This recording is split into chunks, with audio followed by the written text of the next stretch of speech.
नमस्कार मित्रों, धर्म मीमांसा में आप सबका स्वागत है। कृष्णाय वासुदेवाय हरये परमात्मने प्रणतक्लेशनाशाय गोविंदाय नमो नमः। वसुदेवसुतं देवं कंसचाणूरमर्दनं देवकी परमानंदम कृष्णं वंदे जगद्गुरुम्। मित्रों, गीता ज्ञान संबंधी विमर्श कर रहे हैं हम लोग, और हमारा प्रयास है कि ये विमर्श जो लोग गीता के प्रति जिज्ञासु हैं, श्रीमद् भगवद गीता के प्रति, उनको सरल ढंग से समझा दिया जाए। गीता का और अधिक गहरा अध्ययन, मनन, चर्चा, चिंतन, अवगाहन बाद में कभी अलग कक्षा लेकर कर सकते हैं जो लोग जिज्ञासु हैं उनसे, या हम अलग अलग शिविरों में कर सकते हैं, करते हैं। अभी तो हम एक सामान्य ज्ञान सबको ज्ञात हो जाए श्रीमद् भगवद गीता के विषय में, इसका प्रयास कर रहे हैं। तो मैंने पहले दो जो विमर्श हैं उसमें जानबूझकर बहुत ही विवेक पूर्वक पहले आत्मीमांसा या जीव मीमांसा की, क्योंकि हम लोग जो बोल रहा है और जो सुन रहे हैं और जिनसे बरत रहे हैं अधिकांश समय, वो सब मनुष्य हैं, मानव योनि में उत्पन्न, अपने अपने कर्म विपाक के अनुसार मानव योनि में अलग अलग प्रारब्ध, अलग अलग भोग, अलग अलग आयु लेकर उत्पन्न मनुष्य हैं। तो वो मनुष्य गीता के अनुसार क्या है, जीव क्या है, उसका जगत से क्या संबंध है, इस और उसे किस विद्या की उपासना करना चाहिए, पराविद्या की उपासना कब करनी चाहिए, कितनी योग्यता आ जाने के बाद, प्रारंभ से ही अगर पराविद्या का थोड़ा थोड़ा ज्ञान लेना है तो वो भी कितना महत्वपूर्ण है, आवश्यक है, नित्य ले। लेकिन वस्तुतः पराविद्या की पात्रता बहुत बाद में चित्त के शांत और बुद्धि के प्रौढ़ होने पर, ज्ञान से संपन्न होने पर ही पराविद्या की पात्रता आती है, अन्यथा नहीं आती। परंतु अपरा विद्या की साधना भी कोई सरल नहीं है। अपरा विद्या भी अज्ञान से, मोह से, भ्रम से, संशय से, भटकाव से मुक्त करती है।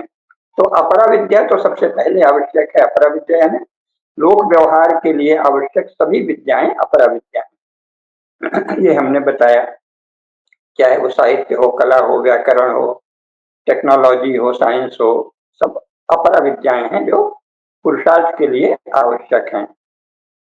भाषा, भूषा, भवन, भोजन, जीवन, व्यवहार, यंत्र, कौशल, वैज्ञानिक आविष्कार, वैज्ञानिक उपलब्धियां, वैज्ञानिक उपलब्धियों का प्रयोग, इन सबका संबंध अपरा विद्याओं से, ये बताया।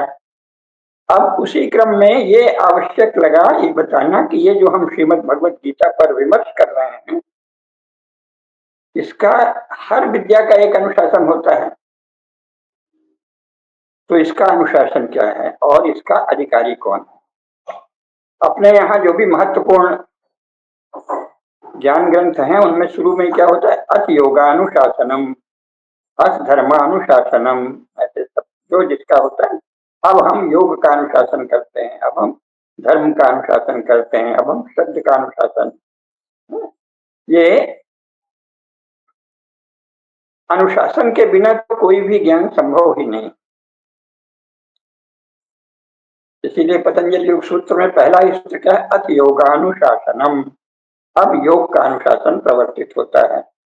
तो इसी प्रकार अथ गीता अनुशासनम हम कह सकते हैं कि गीता का क्या अनुशासन, गीता अनुशासन का सामान्य स्वरूप क्या है, ये पहले जानना इसलिए आवश्यक है कि आत्मीमांसा के दो व्याख्यानों में, चर्चाओं में, विमर्श में हमने ये तो बता दिया कि गीता में प्रतिपादित आत्मसत्ता का, जीव का स्वरूप क्या है। अब इसके बाद अगला चरण आता है कि आप गीता का ज्ञान जब ग्रहण कर रहे हैं एक जीव के रूप में, एक आत्मसत्ता के रूप में, मन बुद्धि अंतःकरण से संपन्न एक व्यक्ति के रूप में, तो आपको जानना चाहिए कि गीता का अनुशासन क्या है और गीता के अधिकारी कौन है। तो गीता का अनुशासन क्या है? सबसे पहले तो स्वयं भगवान ने श्रीमद् भगवद गीता के 18वें अध्याय के अंत में जो कहा है उसको अवश्य स्मरण कर लेना चाहिए। श्रीमद् भगवद गीता अष्टादशोध्याय, उसका जो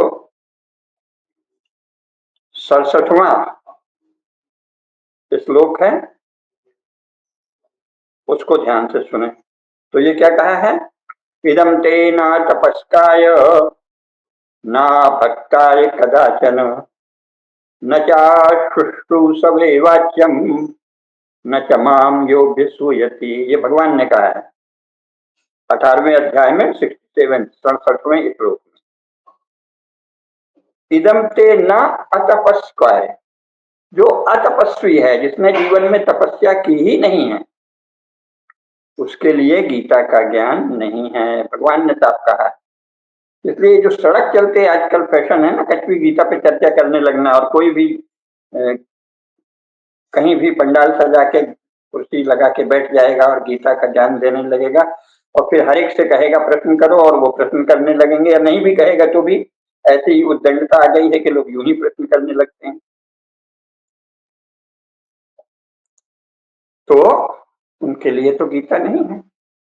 तो योग्य विद्वान है वो उनको उपदेश भी नहीं देगा गीता का, और आपको कुछ गीता के विषय में पूछने का भी अधिकार नहीं है अगर आपने जीवन में संयम नहीं किया है, अनुशासन नहीं किया है, तपस्या नहीं किया है। तो जाइए, जिन विषयों में आपकी रुचि है वो करिए, अथवा अब आपकी तपस्या में रुचि हो गई है, अतिचार से, व्यभिचार से, दुराचार से, अनाचार से, मर्यादाहीनता से थक कर आपको गीता के ज्ञान की जिज्ञासा हुई है, तो कुछ दिन तपस्या कीजिए। तपस्या क्या है वो गीता में ही बताया है।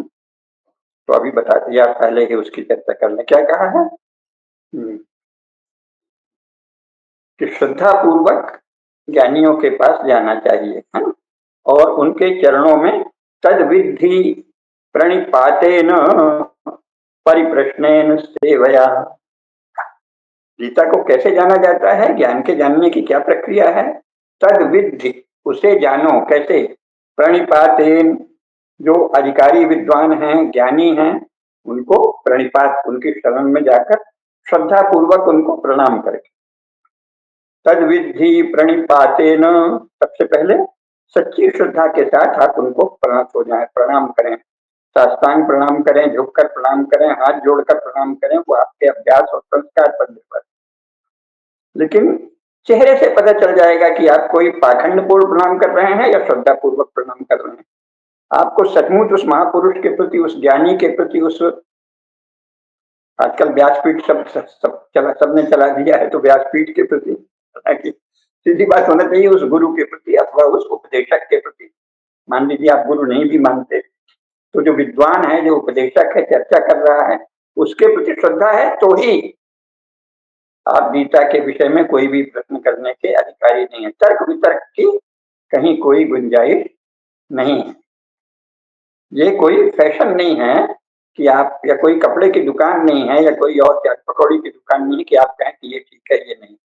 ये किसी भी प्रकार की दुकान नहीं, ये तो आप पर अनुग्रह है। गीता की चर्चा लोकानुग्रह है, लोक पर अनुग्रह। अब जो मूढ़ लोग हैं, किसी धंधे पानी के लिए, दान दक्षिणा के लिए कर रहे हैं, तो उनकी तो वो तो अभी प्रसंग नहीं। अपने चैनल में तो किसी भी कार्यक्रम के लिए कुछ भी धन नहीं मांगा जाता, तो फिर ये गीता पर तो सवाल ही नहीं है। तो ये क्या है? लोकानुग्रह है। आपको गीता सुनने को मिल रही है, ये भगवान का आप पर अनुग्रह है। उसे श्रद्धा पूर्वक सुनिए, उस पर डिबेट करने के मूड में मत आइए कि हम इस पर डिबेट करेंगे। डिबेट के लिए और बहुत से काम है, वहां जाइए। ये तो आप पर अनुग्रह पूर्वक आपको गीता का ज्ञान बताया जा रहा है। जब आपके हृदय में ये श्रद्धा हो जाए कि ये हम पर बहुत अनुग्रह हो रहा है, जो हम पर, हमारे समक्ष गीता का रहस्य उद्घाटित किया जा रहा है या संकेतित किया जा रहा है, संकेत किया जा रहा है, तभी आप प्रणिपात करेंगे, वक्ता के प्रति प्रणाम करेंगे श्रद्धा से। तद विधि प्रणिपातेन, प्रणिपात के द्वारा जानो, फिर परिप्रश्नेन सेवया, फिर उनसे विनम्रता पूर्वक, प्रणिपात पूर्वक, जो सच्ची जिज्ञासा है उसका प्रश्न करिए।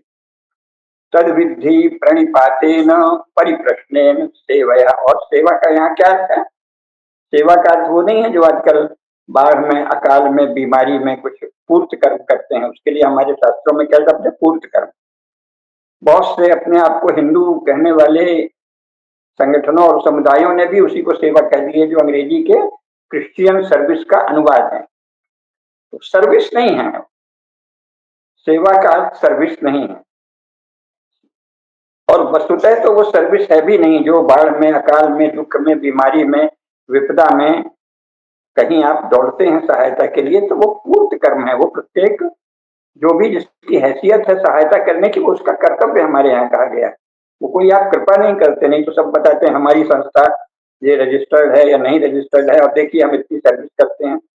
तो धर्मशास्त्र की दृष्टि वो हास्यास्पद हैं, हंसी के पात्र हैं और तिरस्कार के पात्र हैं। जो भी नर सेवा, नारायण सेवा आदि करने वाले लोग शास्त्र की दृष्टि से अधम है, निंदनीय है, तुच्छ है, अपदार्थ है। नर सेवा, नारायण सेवा नहीं होती, और सेवा का अर्थ सर्विस नहीं होता। और अभावों की पूर्ति को पूर्त कर्म कहते हैं। शास्त्रों में क्या है? इष्ट कर्म, यानी जो आप नित्य पूजा, श्राद्ध, तर्पण, दैनिक पूजा आदि करते हैं, वो इष्ट कर्म है।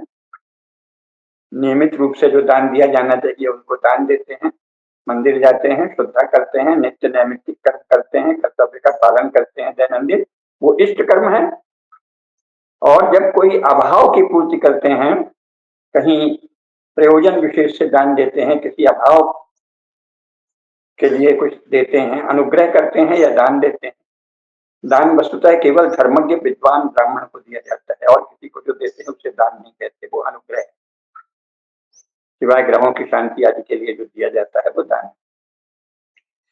तो वो सब पूर्त कर्म है, उसका नारायण से कोई लेना देना नहीं। वो आपके मनुष्य होने और आपके किसी समाज का सदस्य होने से संबंधित है। अगर आप वो भी नहीं करते तो आप अधम हैं, और अगर आप उसे नारायण सेवा समझते हैं तो भी आप अधम हैं।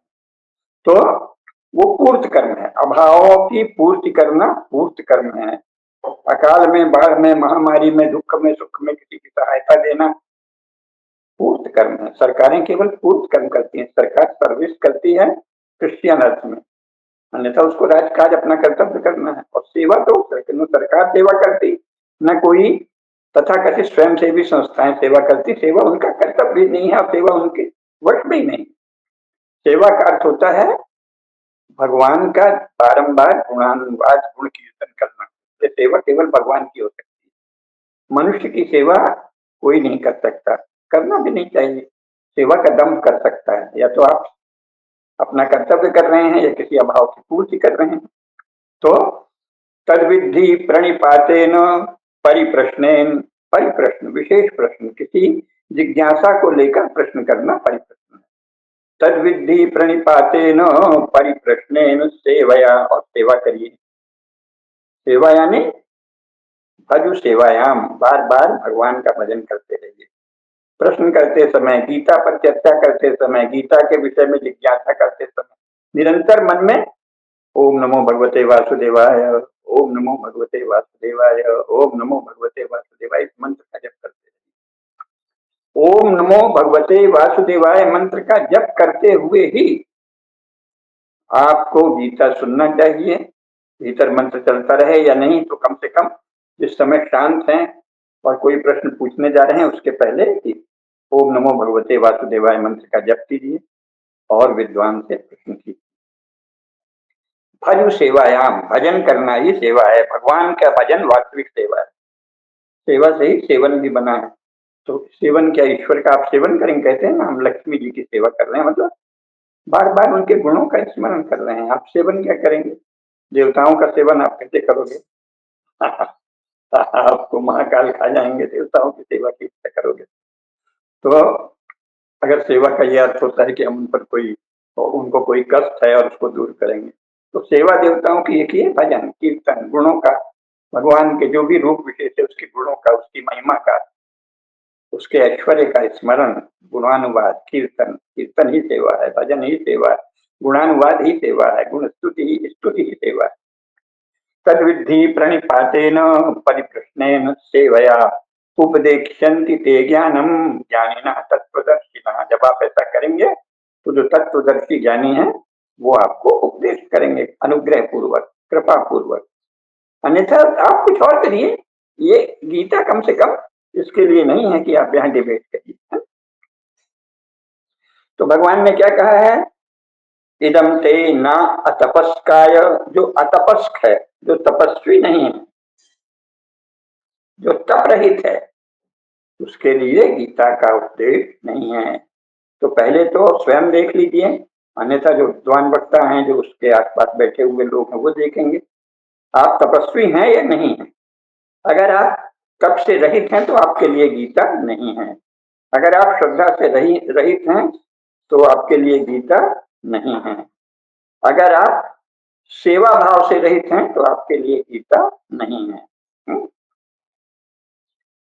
अगर आपने प्रणिपात पूर्वक जिज्ञासा नहीं की तो आपके लिए गीता नहीं। तद विद्धि प्रणिपातेन परिप्रश्नेन सेवया उपदेक्षन्ति ते ज्ञानम ज्ञानिनः तत्त्वदर्शिनः। भगवान कहते हैं इदम ते न अतपस्काय, अतपस्वी के लिए, तप रहित के लिए गीता नहीं, न अभक्ताय कदाचन। आपकी सर्वव्यापी परम ब्रह्म परमात्मा में भक्ति है, श्रद्धा है, तो ही आप गीता के अधिकारी। कण कण में व्याप्त, सर्वत्र व्याप्त ये ब्रह्म ही, जैसा गीता में भी कहा है, द्वाविमौ पुरुषौ लोके क्षरश्चाक्षर एव च क्षरः सर्वाणि भूतानि। ये जो संपूर्ण सृष्टि है, ये भी, इसमें जो भी पंच महाभूत हैं और जितने भी जीव हैं वो क्षर हैं। द्वाविमौ क्षर पुरुष हैं, पुरुष वो भी हैं, बिना चेतना के कुछ नहीं। द्वाविमौ पुरुषौ लोके क्षरश्चाक्षर एव च क्षरः सर्वाणि भूतानि कूटस्थो अक्षर उच्यते। जो कुछ भी आपका देह है वो भी चेतना से ही उत्पन्न है, लेकिन वो क्षर है, निरंतर क्षरित होने वाला। शरीर, इंद्रिय, मन, बुद्धि, ये सब भी भगवान का ही वास है इसमें, लेकिन ये निरंतर क्षरित हो रहा है। उसकी एक प्रक्रिया है जो प्रकृति उस पर अलग से अभी तो आएगा। क्षरः सर्वाणि भूतानि कूटस्थोक्षर उच्यते। जो कूटस्थ चैतन्य है, जीवात्मा मूल रूप में, ईश्वरः सर्वभूतानां हृदय से अर्जुन तिष्ठति भ्रामयन् सर्वभूतानि यंत्रारूढ़ानि मायया। सभी प्राणियों के हृदय में विराजमान परमात्मा जो है, उनके प्रति आपकी श्रद्धा है तो ही आप गीता ज्ञान के अधिकारी हैं। अगर आपकी सातवें आकाश में बैठे हुए किसी गॉड या अल्लाह, जो भी आप कहें, जीसस के बाप, father of Jesus, God seventh sky में बैठा है, या आखिरी रसूल को प्रकाश देने वाले अल्लाह सातवें आसमान में बैठे, उनके लिए गीता नहीं है। क्रिश्चियन और मुस्लिम के लिए गीता नहीं है, कम्युनिस्ट के लिए गीता नहीं है, सोशलिस्ट के लिए गीता नहीं है, नास्तिक के लिए गीता नहीं है। आप राष्ट्रवाद आदि किसी भाव के आवेश में हैं, उस आपके लिए भी गीता नहीं है। फिर आप अपने अपने विचारक को पढ़िए। गीता उसके लिए है जो परमात्मा को, सर्वव्यापी परमात्मा को, कूटस्थ चैतन्य को मानता है। ये मानता है कि मेरे भीतर भी परमात्मा है, परमात्मा जीवात्मा रूप में है और दूसरे के भीतर भी सर्वत्र व्याप्त है। और इसके साथ ही प्रकृति के नियमों के अनुसार गुण गुणों में बरत रहे हैं। सब कुछ समन्वित है जब तक जीव रूप में है। जब ये समन्वय की बजाय शुद्ध रूप के पास जैसे ही आएंगे तो आप परमात्मा के निकट हो जाएंगे, फिर परमात्मा से एकाकार हो जाएंगे। इन सब बातों में यदि श्रद्धा है तो ही आप गीता के सुनने के अधिकारी। ज्ञान तो बाद में होगा। इदम ते न तपस्काय न अभक्ताय कदाचन न चाशुश्रूषवे वाच्यम। और यह उनके लिए भी नहीं है जो गीता की इस वाणी को सुनने की कोई गहरी जिज्ञासा नहीं करते, उनके लिए भी गीता नहीं है। न तमाम योग्य सुयति। और जो भगवान में, भगवान श्री कृष्ण में, भगवान श्री राम में, सर्वव्यापी परमात्मा में, पर ब्रह्म में द्वेष दुर्भाव कुछ रखते हैं, द्वेष दोष की दृष्टि रखते हैं, सोचते हैं हम उनकी कमी बताएं, भगवान कृष्ण में ये कमी है, हिंदुओं के देवी देवताओं में ये कमी है, अवतारों में ये कमी, ऐसा सब बताने वाले अधम पापियों के लिए गीता नहीं है। तो आप कहेंगे कहा है कि सर्वधर्मान परित्यज्य मामेकम शरणं व्रज हम त्वा सर्व पापेभ्यो मोक्षयिष्यामि मा शुचि। ये भी आप कहते हैं। हाँ, वहां पाप का अर्थ है कि आप सर्वव्यापी परमात्मा में और कूटस्थ चैतन्य में श्रद्धा रखते हैं, फिर भी काम एष क्रोध एष रजोगुण समुद्भव महाशनो महापापम विद्धेनम वैरिणम। काम और क्रोध ये जो रजोगुण के धधकती हुई अग्नियां हैं हर एक के भीतर चित्त में, महाशनो धधकता हुआ महान अग्निपिंड अग्नि समूह ज्वाला, धधकती हुई ज्वालाएं काम और क्रोध। काम एष क्रोध एष रजोगुण समुद्भव महाशनो महापापमा विद्धेनम वैरिणम। उस महापाप को भी आपने कर लिया है तो भी भगवान की शरण में जाने पर वो आपका उद्धार कर देंगे, यानी आपकी चेतना को शुद्ध कर देंगे। आपके चित्त में जो कुछ पाप के संस्कार हैं, ज्ञानाग्नि सर्व कर्माणि भस्मसात् कुरुते पता, ज्ञानाग्नि से वो पाप संस्कार दग्ध हो जाएंगे और आप चेतनामय हो जाएंगे, चेतना जागृत हो जाएगी।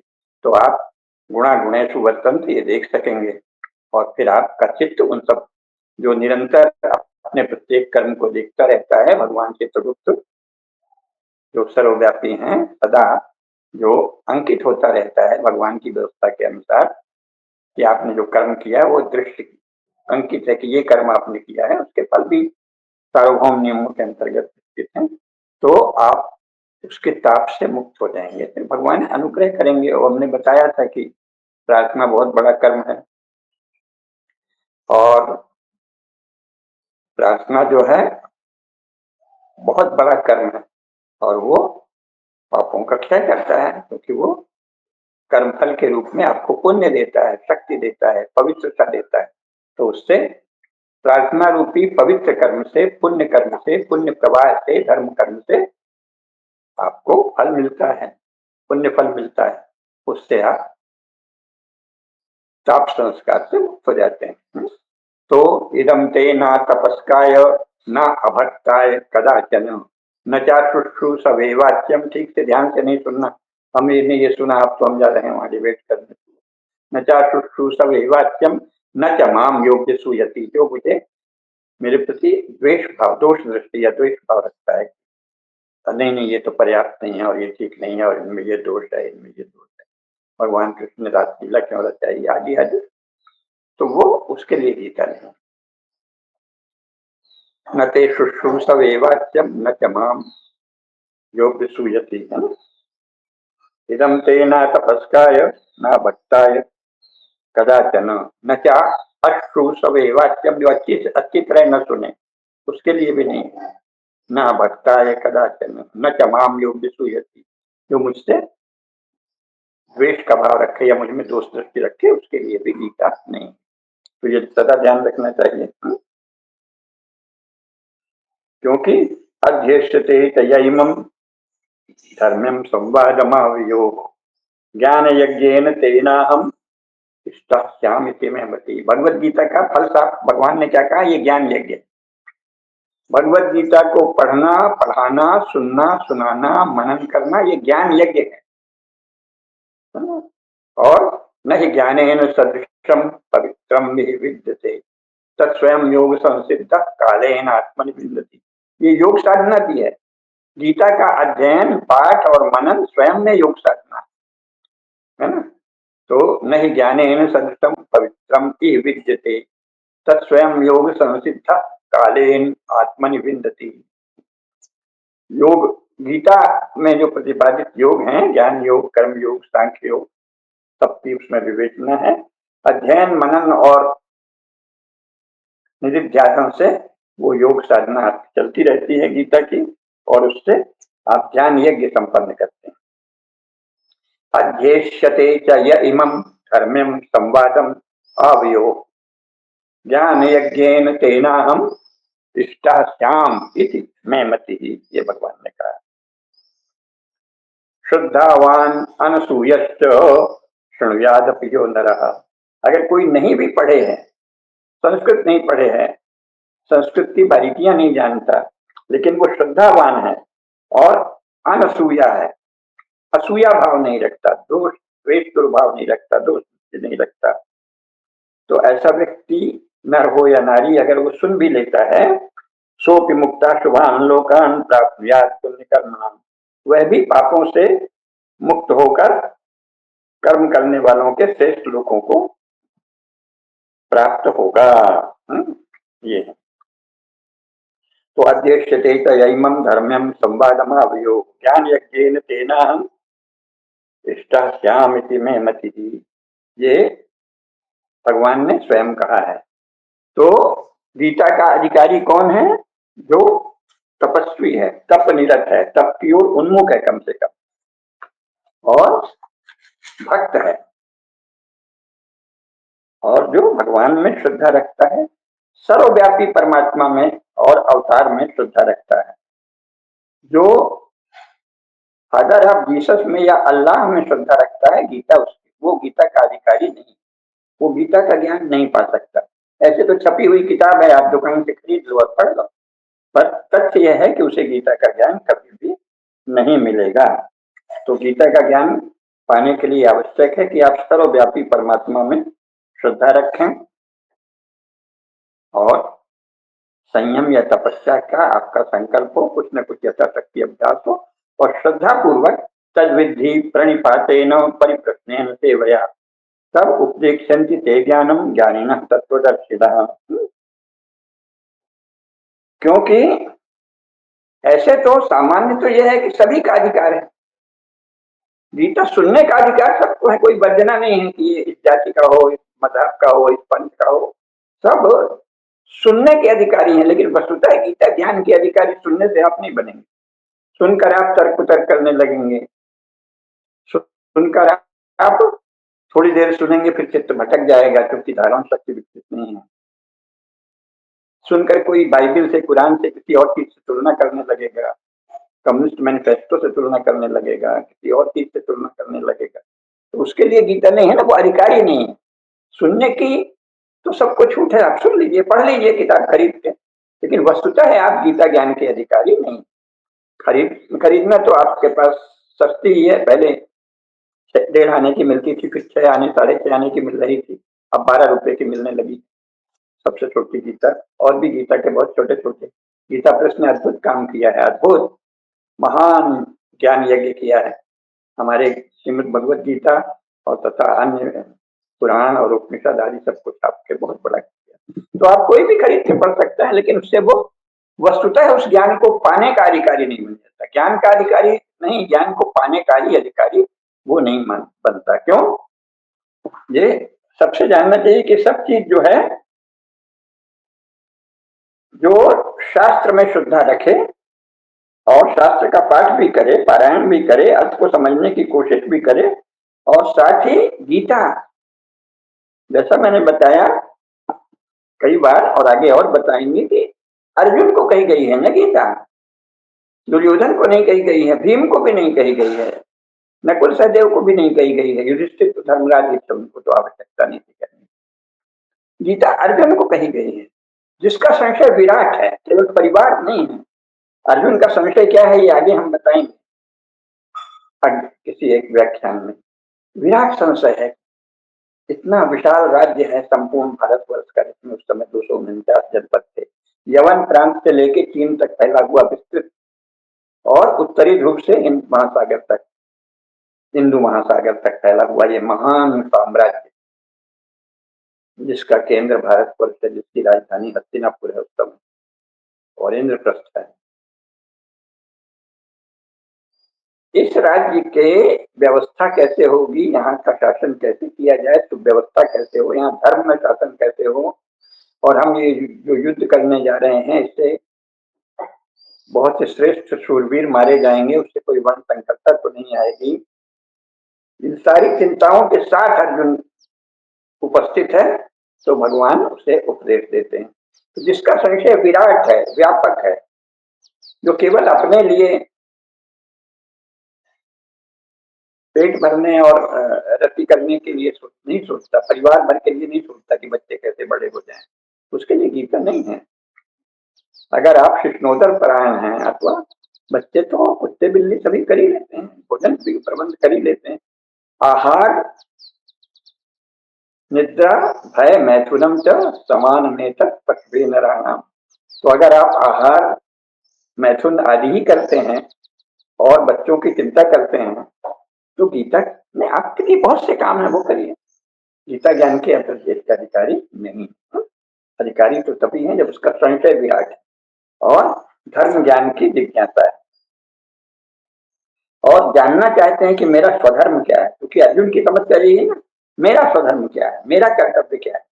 ये उन्होंने नहीं कहा था कि मैं संसार में किसी को युद्ध नहीं करने दूंगा, है ना, गांधी बाबा की तरह मैं अहिंसा से ही देश चलाऊंगा, तभी अर्जुन।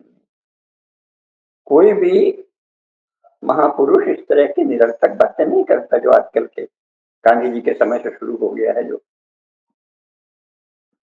मामूली तमगी या दूसरे के एजेंट नेता लोग जो बोलते हैं ना, हम राष्ट्रवाद लाएंगे, हम समाजवाद लाएंगे, हम अहिंसा लाएंगे। अरे भाई, ये संसार कुछ सार्वभौम नियमों से चल रहा है, चल ही रहा है।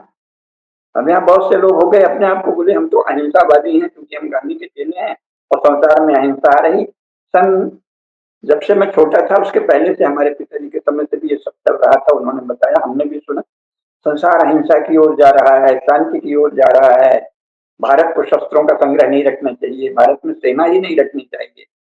ये जवाहरलाल नेहरू निशस्त्रीकरण करो, जवाहरलाल निशस्त्रीकरण सम्मेलन में भाषण भी देने जाते थे, तो धूर्त नेता वो भी था।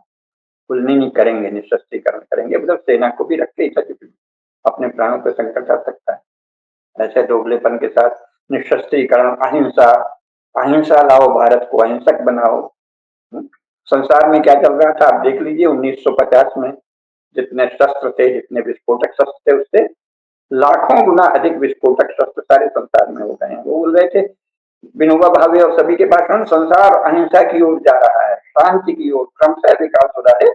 दीन दुनिया का कुछ पता रखो यार, कुछ जानकारी रखो कि संसार में हो क्या रहा है। तो ऐसे पाखंडियों के लिए ये नहीं है जिसको ज्ञान रखे। और स्वधर्म, मेरा स्वधर्म अहिंसा है, ये तो कोई कहे तो बहुत बड़ा है, क्यों, महात्मा है वो। लेकिन गांधी जी ने भी ये नहीं कहा कि मेरा स्वधर्म अहिंसा, नहीं नहीं मैं तो आप सबको अहिंसा में लगाऊंगा। अरे भाई, तुम कौन हो? तुम भारत के शासक हो और भारत का शासक मनमानी करेगा या भारत की जो परंपरा है ज्ञान की, जीवन की, आचरण की, व्यवहार की, उसकी रक्षा करेगा? शासक का काम भी अपने मन से शासन करना है क्या? मैं समाजवादी हूं, मैं मार्क्सवादी हूं, मैं राष्ट्रवादी हूं, मैं अमुकवादी हूं, मैं तमुकवादी हूं। हमारे एक परिचित संत थे, वो कहते थे मैं बकरी का बालवादी हूं, मैं बंदर की लेडीवादी हूं। क्या मतलब है इस सबका? शासक का ये काम है। शासक का काम है, जिस समाज में हमको शासन का अवसर मिला है, दायित्व मिला है भगवान की कृपा से, प्रजा की कृपा से, प्रजा के अनुग्रह से, उसकी परंपराएं क्या है, उसका ज्ञान, उसका आचरण, उसका शील, उसके लोगों का वर्णाश्रम धर्म या जो भी उनका हो, जो सर्वमान्य वहां की परंपराएं हो, जिसके प्रति समाज के लोगों का आग्रह हो और वो सार्वभौम धर्म की, मानव धर्म की विरोधी नहीं। जैसे क्षमा दमोस्तयम शौचम इंद्रिय निग्रह धीर विद्या सत्यम क्रोधा दशकम धर्म लक्षणम की अविरोधी जो भी परंपराएं हैं, जो भी ज्ञान है, जो भी न्याय है, जो भी व्यवहार है, आपस में बर्ताव की सर्वमान्य परंपराएं, उसके अनुसार सबकी रक्षा करना, वर्णाश्रम धर्म प्रतिपालन का यही अर्थ है। जितने भी वर्ण हैं, मान लीजिए किसी समाज में चार नहीं, कुछ भी अपने मन से और वर्ण बना लीजिए, आश्रम भी कुछ भी बना लिए, हम एक ही दो ही आश्रम रखेंगे।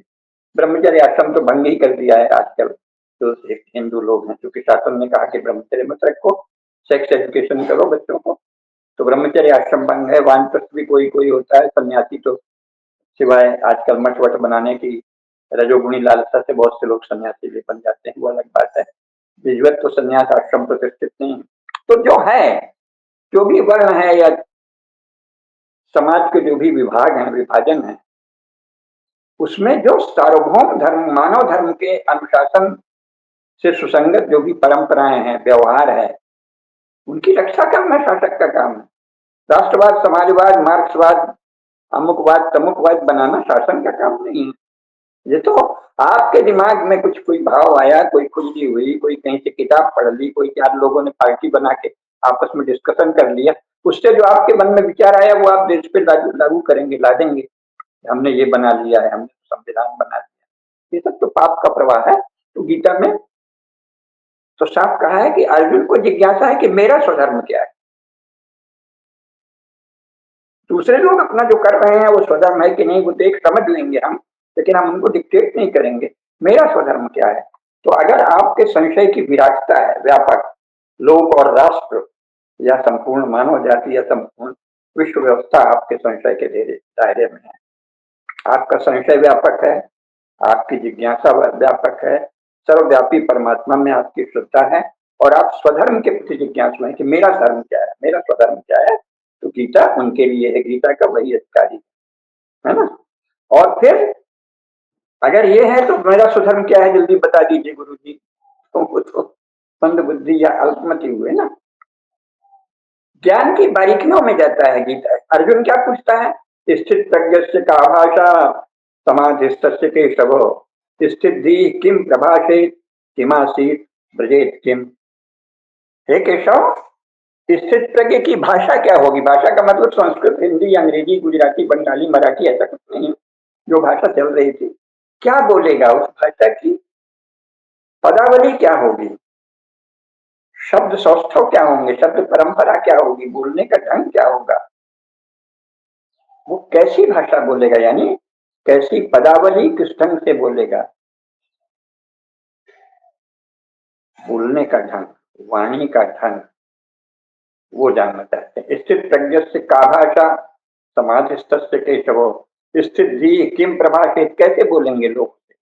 किसी को, शिष्य को कैसे संबोधित करेंगे, मित्र को कैसे करेंगे, शत्रु को कैसे करेंगे, अपरिचित को कैसे करेंगे, आगंतुक को कैसे करेंगे, अतिथि को कैसे करेंगे?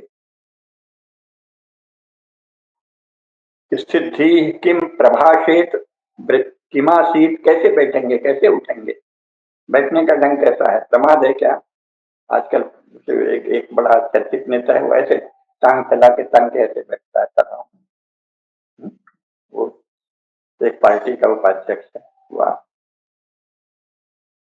कैसा बैठेगा? स्थिति किम प्रभाषेत किमासीत ब्रजेत किम, चलेगा कैसे?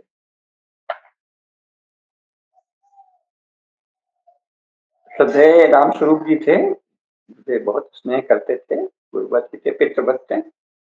जब जब मैं उनके घर जाऊं तो बाहर निकल के खड़े रहते थे। मैं बार बार कहता था, आप बोले नहीं तुम जाओ। क्या करते हैं? बाद में किसी ने पूछा तो आप ऐसे क्यों खड़े रहते हैं? बोले मैं देखता हूँ कि ये चलते कैसे हैं। मैं इसे चलते हुए देखता हूँ, और स्नेह से देखते रहते थे जब तक मैं आग से उछल न हो जाऊं। ब्रजेश किम, कोई कैसे चलता है इससे भी पता चल जाता है। कोई चाल से ही गंभीर दिखता है, कोई शांत दिखता है, कोई तेजस्वी दिखता है, कोई झुका हुआ दिखता है, कोई लंपट और आवारा दिखता है। चाल से भी पता चल जाता है। स्थित प्रज्ञस्य का भाषा समाधिस्तस्य केशव स्थित धी किम प्रभाषे किमासीत ब्रजेत किम, क्या बोलेंगे, कैसे बोलेंगे, कैसे उठेंगे, कैसे बैठेंगे, कैसे चलेंगे, ज्ञान की बारीकियों में जाने की इच्छा है, उसके लिए गीता है। ये नहीं जी गीता से बड़ा पुण्य होगा, सुना दीजिए। हाँ, सुन के बड़ा पुण्य होता है, मैंने सुना। ठीक है, समाज में प्रचार के लिए, सामान्य लोगों में प्रचार के लिए थोड़ा सा महत्व ज्यादा ही बताया जाता है। उनके लिए जो बोधगम्य बात है, वास्तविक महत्व तो बहुत ऊंचा है।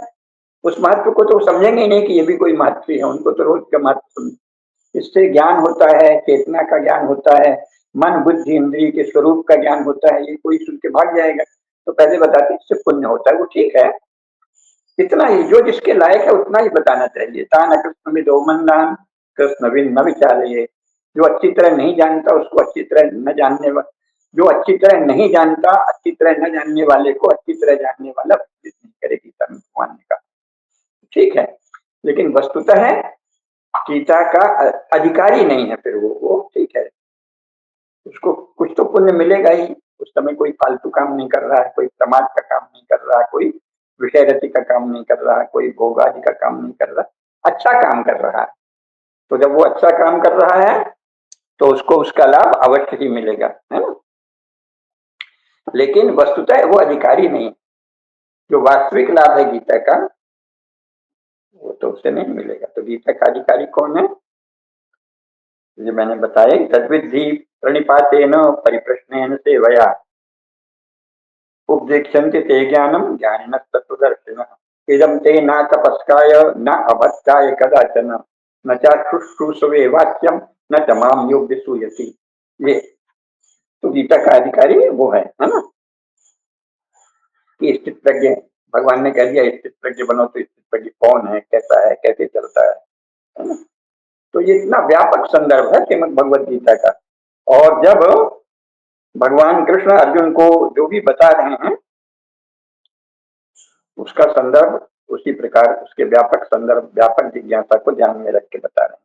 लेकिन तब भी ये भी बताया है, विश्व रूप दर्शन है ना, विश्व रूप दर्शन नामक जो अध्याय है, 10वां अध्याय श्रीमद् भगवद गीता में, उसमें भगवान क्या कहते हैं, उसको दिखा तो देते हैं और फिर क्या कहते हैं,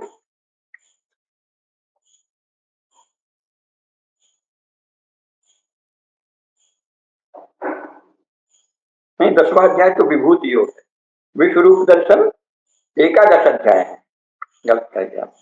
एकादश अध्याय में क्या कहते हैं, 11वां अध्याय है विश्व रूप दर्शन योगो नाम एकादशोध्याय। क्या कहते हैं, सुदूरदर्शम इदम रूपम दृष्टवानस यन्मम देवा अप्यस्य रूपस्य नित्यम दर्शन कांक्षिणा। और उससे भी पहले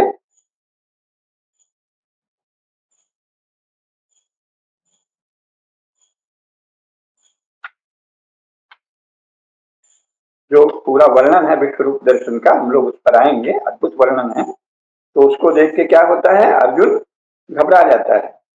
फिर भगवान क्या कहते हैं, जब वो कहता है कि दंष्ट्रा करालानि चते मुखानि दृष्टैव कालानल सन्निभानि दिशो न जाने न लभे च कर्म प्रसीद देवेश जगन्निवास। हे भगवान, मुझे तो न दिशा का ज्ञान हो रहा है न काल का। नभस्पृशं दीप्तमनेकवर्णं व्यात्ताननं दीप्तविशालनेत्रं दृष्ट्वा हि त्वां प्रव्यथितान्तरात्मा धृतिं न विन्दामि समं च विष्णो। नभस्पृशं, सर्वव्यापी संपूर्ण अंतरिक्ष में व्याप्त जो आपका प्रकाश है, अनेक वर्ण का प्रकाश है, ऐसे आकाश को भी छा लेने वाले दीप्यमान अनेक वर्णों से युक्त तथा फैलाए हुए मुख से और प्रकाशमान विशाल नेत्रों से युक्त आपको देखकर त्रस्ता ही त्वाम प्रव्यथितांतरात्मा, मेरी अंतरात्मा ही प्रव्यथित हो रही है। श्रुतिम न बिंदा में मेरा धैर्य छूट गया और शांति भी अब समाप्त हो गई, छूट गई। दंष्ट्रा करालानि चते मुखानि दृष्टैव कालानल संजीवानि दिशो न जाने न लभे च कर्म प्रसीद देवेश जगन्निवास। भगवान कृपा करिए, कृपा करिए, मुझे तो न काल का ज्ञान न दिशा का ज्ञान, शांति ही नहीं मिल रही, क्योंकि दंष्ट्रा करालानि, भयानक दंष्ट, भयानक जबड़ा। ये नहीं भगवान तो बस कृपा करते हैं, हाँ भगवान तो बहुत सुंदर है, बहुत मधुर है, और ये इसीलिए विश्व रूप दर्शन कराया। दंष्ट्रा करालानि, भयंकर जबड़े, भयंकर जबड़ों वाले, कराल जबड़ों वाले आपके मुख को देखकर, जिसमें धधकता काला नल है, कालाग्नि धधक रही। भगवान का वो भी रूप है, निरंतर है, ऐसा नहीं कभी कभी प्रकट होता है, आप देख नहीं सकते इसलिए आपको दिखाई नहीं पड़ता। हर क्षण भगवान का विकराल रूप भी गतिशील है, प्रवर्तित है। दंष्ट्रा करालानि चते मुखानि दृष्टैव कालानल संजीवानि। कालाग्नि चतुर प्रतिक्षण इस संसार में कालाग्नि भी धधक रही है, भगवान की करुणा भी है, भगवान का कालाग्नि रूप भी है, पापियों को नष्ट करने वाला, यथा समय यथा शक्ति यथा कर्म विपाक अनुसार, है ना। दृष्टैव कालानल सन्निभानि, कालाग्नि निरंतर धधक रही है, पाप करोगे तो जलोगे। प्रसीद देवेश जगन्निवास, हे जगन्निवास, हे देवेश दया करिए। फिर वो कहते हैं, तो भगवान क्या कहते हैं, कालोस्मि लोक क्षय कृत प्रवृद्धो, मैं काल हूं, महाकाल हूं, पाप रत लोक का नाश करने वाला मैं ही हूँ। कालोस्मि लोकक्षय कृत प्रवृद्धो लोकान समाहर्तुम प्रवृत्तः ऋतेपि त्वां न भविष्यन्ति सर्वे ये वस्तिताः प्रत्यनीकेषु योधा। अरे मूर्ख, ये मत समझ कि मैं युद्ध नहीं करूंगा तो बच जाएगा, तू रहे या न रहे। ऋतेपि त्वां, तुमसे रीता, तुमसे रहित भी ये महासमर होगा। ऋतेपि त्वां न भविष्यन्ति सर्वे ये स्थिताः प्रत्यनीकेषु योद्धा। इन सभी से विराट सेनाओं का ये समूह नष्ट होने वाला है ना। तो तब उसने जो हाथ जोड़ा, तब जो उन्होंने रूप दिखाया, उसमें भी फिर क्या कहा है, मया प्रसन्नेन तवार्जुनेदं रूपम परम दर्शितम आत्मयोगात् तेजोमयम विश्वमनंतमाद्यम यन्मे त्वदन्येन न दृष्टपूर्वम्। हे अर्जुन, अनुग्रह पूर्वक मैंने अपनी योग शक्ति के प्रभाव से यह अपना परम तेजोमय सीमा रहित विराट स्वरूप दिखाया है। यही मेरा आदि रूप है। रूपम परम, परम रूप मेरा यही है। कौन सा? जो अभी तुझे दिखाया है। धनुष्टा कराना तथे मुखा यथा नदी नाम बहवो भूवेगा। यह है मेरा परम रूप।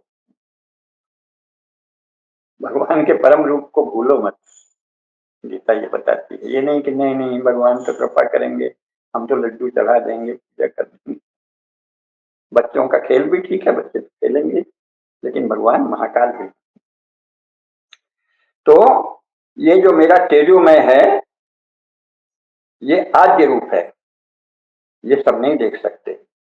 न वेद यज्ञाध्ययनैर्न दानैर्न च क्रियाभिर्न तपोभिरुक्तैः एवं रूपः शक्यहं नृलोके द्रष्टुं त्वदन्येन कुरु प्रवीर। ये केवल अध्ययन से, यज्ञ आदि से भी कोई नहीं देख सकता, ये तो बहुत ही वो है। तो इसलिए मेरा रूप जो है वो दुर्लभ है, मूल रूप, परम रूप दुर्लभ है, सबके वश का नहीं है देखना। उनसे भी कहा, माँ ते व्यथा माँ च विमूढ़ भावो दृष्ट्वा रूपम घोरमीदृंगमेदं व्यथित मत हो, विमूढ़ भी मत हो। उसकी तो उसने कहा ना, दिशा क्या है, काल क्या है, मुझे कुछ ज्ञान ही नहीं होता। बोले माँ ते व्यथा माँ च विमूढ़ भावो दृष्ट्वा रूपम घोरमीदृंगमेदं इदं घोरम रूपम। इस घोर रूप को देखकर तू व्यथित मत हो और विमूढ़ भी मत हो। व्यपेत भी, भय से मुक्त हो। प्रीत मना, मन में प्रीति ला। और पुनः तम तदेव में रूपमिदं प्रपश्य। जो उन्होंने रूप दिखाया वो भी दुर्लभ था। सुदुर्दर्शम इदं रूपम दृष्टवानसि यन्मम देवा अप्यस्य रूपस्य नित्यम दर्शन कांक्षिणा। तो भगवान का मनोहर रूप भी बहुत दुर्लभ है। और जो महाकाल कालाग्नि, धधकती हुई कालाग्नि वाला विराट रूप है, वो तो भयंकर है ही। तो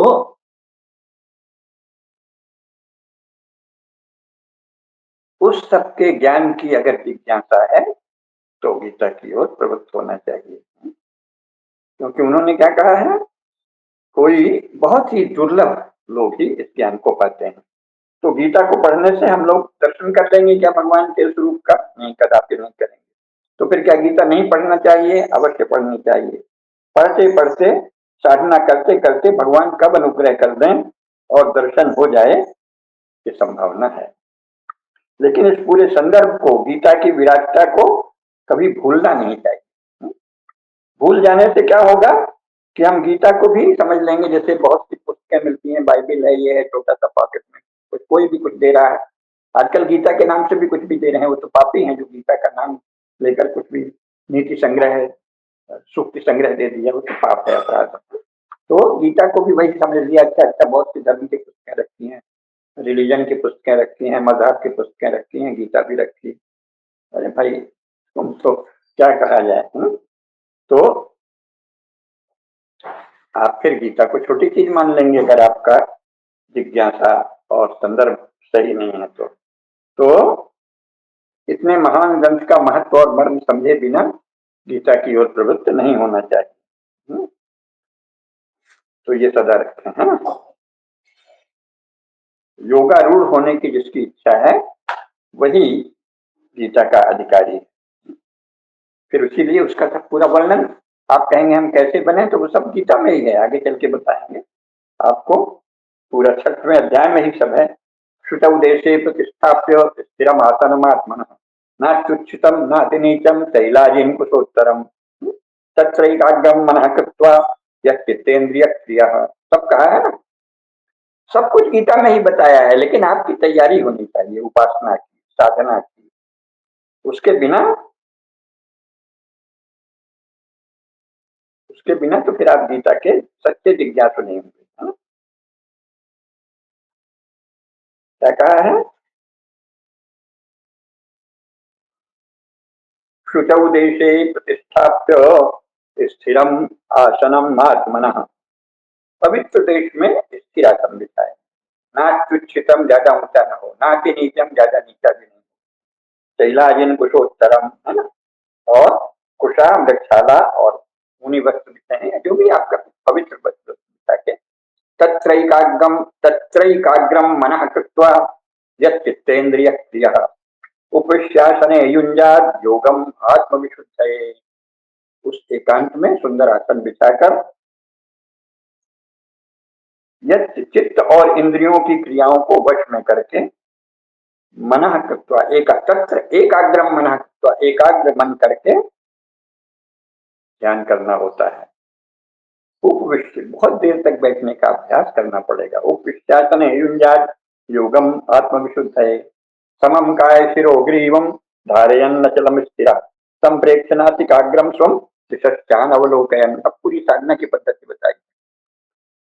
शरीर, पीठ, ग्रीवा सब एक सीध में रखकर, आवायु के कारण तो हमारी कभी कभी चुप भी जाती। समम काय शिरोग्रीवम, काय शरीर, पीठ, सिर, ग्रीवा ये सब सीधा रख के अचल और स्थिर होकर साधना करनी होती है। समम काय शिरोग्रीवम धारयन्नचलम स्थिरः संप्रेक्ष्य नासिकाग्रम स्वम दिशश्चानवलोकयन् प्रशांतात्मा विगद्भीर ब्रह्मचारी वृते स्थितः मनः संयम्य मच्चित्तो युक्त आसीत मत्परः युञ्जन्नेव सदात्मानं योगी नियतमानसः शांतिं निर्वाण परमां मत्संस्थाम अधिगच्छति।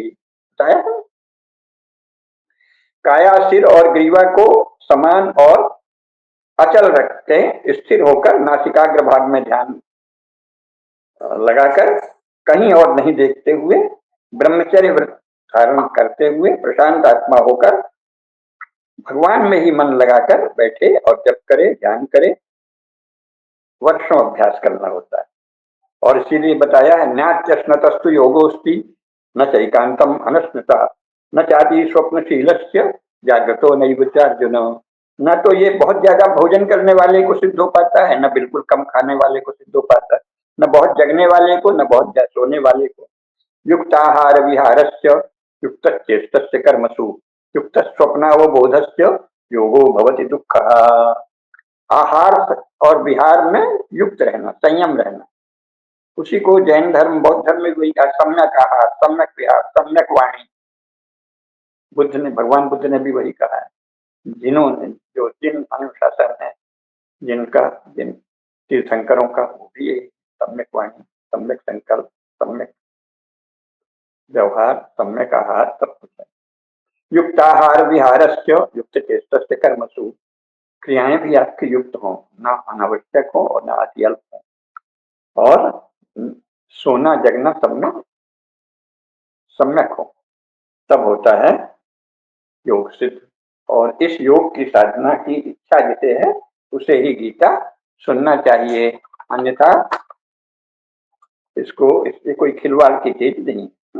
तो बहुत ही उच्च स्तरीय अध्ययन है ये, बहुत उच्च स्तरीय अध्ययन है गीता का। ऐसे नहीं कि बस गीता भी सुन लिया, बाइबिल भी सुन लिया, कुरान भी सुन लिया।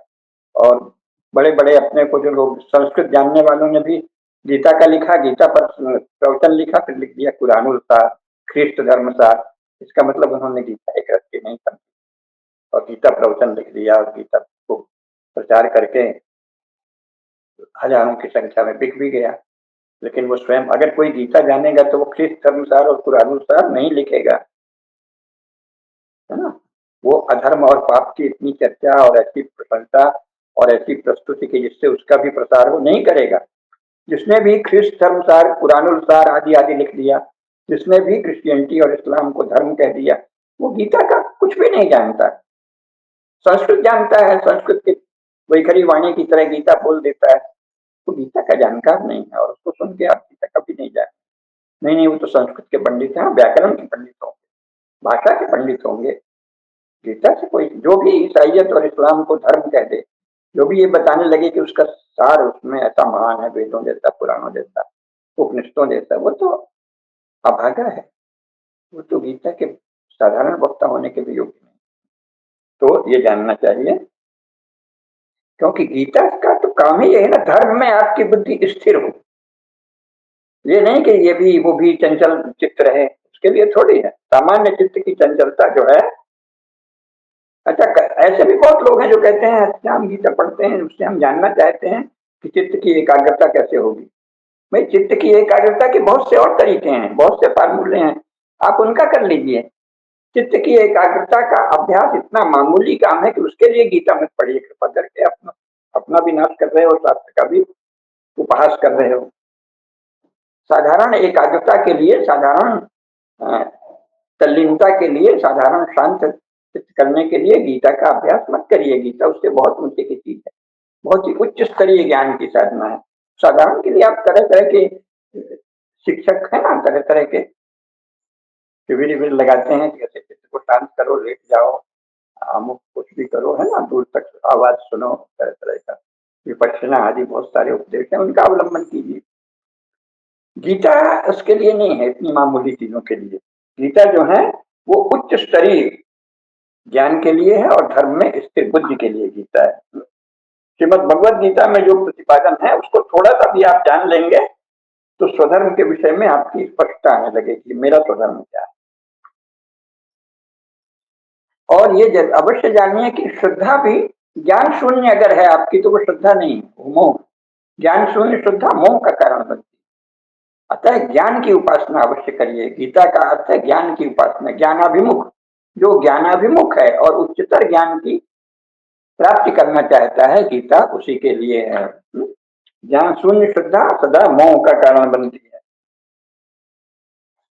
तो फिर आप कहेंगे कि ये तो कुछ बहुत ऊंचा कह दिया। उसमें भी आपकी श्रद्धा सच्ची हो इतना पर्याप्त है, और भयभीत नहीं होना है, क्योंकि अर्जुन ने भी यही कहा था, कस चिन्नो भय विभ्रस्त चिन्ना भ्रम विनष्टति, है ना। ऐसा तो नहीं होगा अगर हमने ये कहा, आपने जो कहा वो नहीं हो पाया तो क्या होगा।